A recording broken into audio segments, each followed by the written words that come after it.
badly needed over many years. Thank you. Alison McGovern.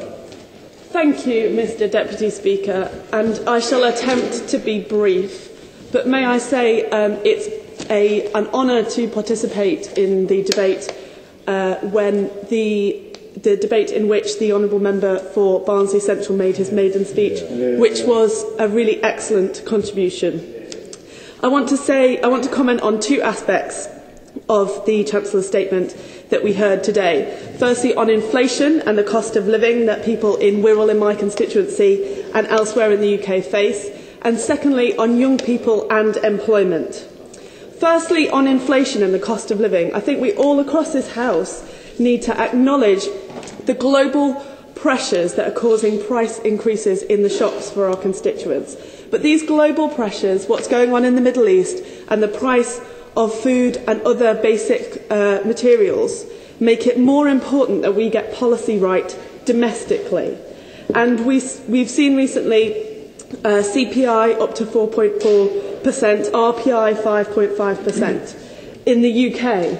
And yet, for the EU as a whole, inflation is 2.8%. This picture of increased prices must also be taken into consideration for our constituents whose wages are being held down.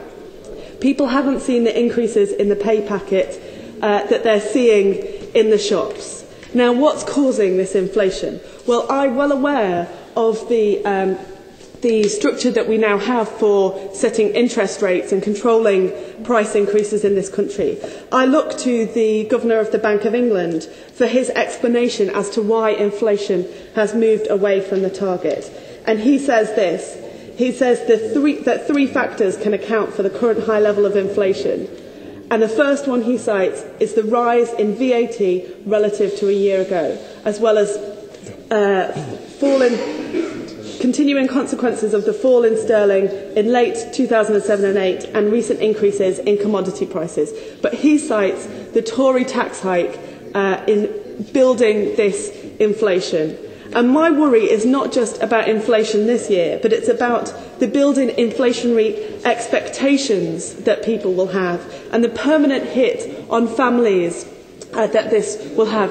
If it's all right with the Honourable Member, I won't give way because I'm conscious of other members who want to get into this debate.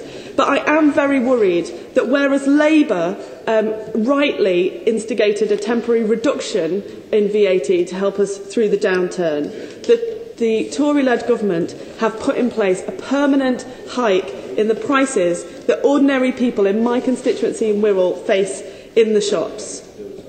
I think it's clear that this is having a huge impact on our economy and threatens future growth. And we've seen this with the reduction in the growth forecast. The Chancellor said in his statement, turning to commodity prices that have also caused inflation, the Chancellor said that the UK would seek to impact on these commodity prices via the G20. Well, I think it's incumbent on ministers, therefore, to explain what they're going to do, how they're going to engage with our international partners to try and see some impact on global commodity prices, because there's no doubt about it that these worldwide events are having an impact right on the streets of Bromborough and Bebington and Heswall and New Ferry in my constituency. So I'd like to know what action the government's taken.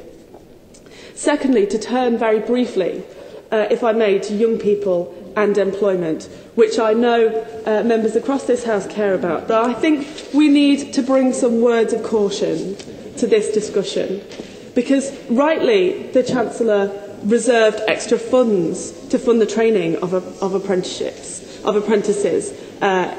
for the future. However, money reserved does not equal apprentices hired. And actually, there's other factors are necessary to actually get young people into employment. Firstly, business confidence. This is absolutely vital. Businesses must have the confidence to invest, and I refer members back to the comments I just made on the inbuilt inflationary expectations that we have in the economy right now and what that might do to investment. And it's, I think, a matter of great concern. Secondly, we need growth. And it's very worrying to see growth forecasts revised downwards. And the Chancellor might have said this is a budget for growth, but I'm afraid I feel it was all words and very little action. Finally, we need a change in culture where businesses feel like it's their role to bring on the next generation, and that the current generation at work are allowed to share their skills in the informal setting of the workplace to bring on the next generation. I would highlight, as I always do, my own local authority's role in this. Wirral have shown great leadership in the sphere of encouraging small and medium-sized businesses to take on apprentices. However, the local authority cuts that they faced, that have been much greater in our area than others, have put their ability to play this role in jeopardy, and I think the government need to really think about how they're practically going to bring about this change of culture, rather than just reserving the funds and saying it's there if business takes it.